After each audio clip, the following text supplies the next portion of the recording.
Hello, it's me, Janette, creator and owner of Pocket Letters and author of Janette Lane blog. How are you? Hope you've been well.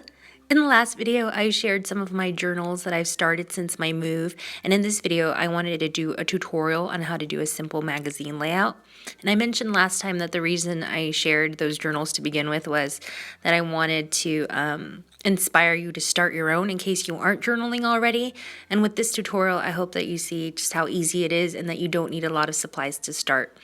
I just really feel like it's really important to have somewhere to be creative and experiment. It's so therapeutic and fun to try out different styles and techniques in a journal, and you just have like that freedom to express yourself, and it's just the perfect place to start. So for this tutorial, you only need a few supplies. So you need a magazine cutout, some watercolors, a watercolor brush pen, and also a white ink pen. And I will have all these products listed below in case you'd like to purchase them. The pens that I like the best, the white ink pens, are the Uniball brand and also the Jelly Roll brand. Those work really well.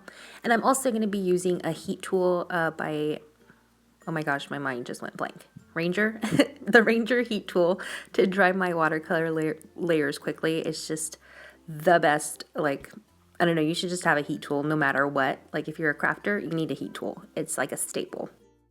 And like I said, I will have all the links to the products listed below in case you'd like to purchase them.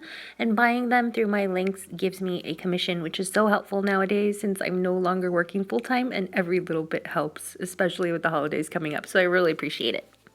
Before we begin, I just wanted to share a tip, and this is for when you're looking through magazines, your stash of magazines to find a picture. You're going to want to try to find it cut out with lots of negative space so that you have a place to write. So notice on my layouts that I picked ladies that had lots of space around them, and this is so at the end that I can go back and journal over these areas. Okay, so next I'm going to be loading my brush with color, and I'm just going to start painting all around. And if I had gesso or gel medium, I would start by doing a really thin layer before adding any kind of paint, just all over the layout. But I don't have any because this girl's on a budget, and you don't really need any since the color holds pretty well with, this magazine type of paper, so you'll be fine with it.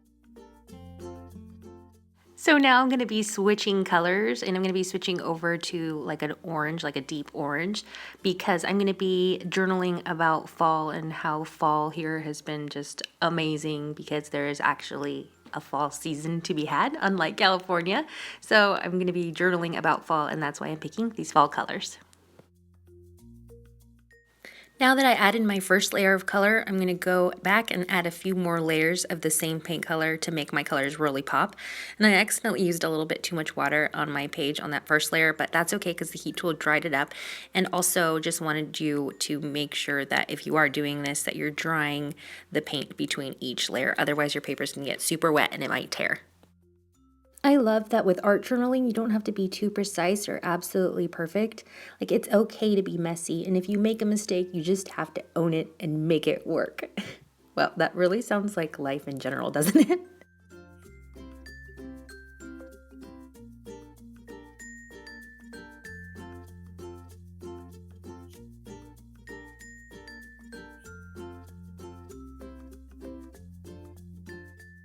Now that the paint is dry, I can start writing all about fall with my white ink pen, and I really love the effect that this creates. It just looks so artsy and fancy, but it's so super easy.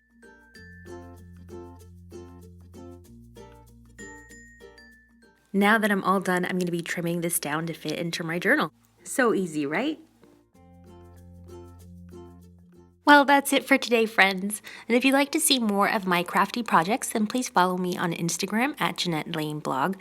And also, in case you have heard of Pocket Letters but you have no idea where to start, then check out the official Pocket Letters website at www.pocketletters.com to get your free starter checklist. There's some online workshops and other licensed Pocket Letter products. And as always, thank you so much for watching, and I'll see y'all next time. Bye!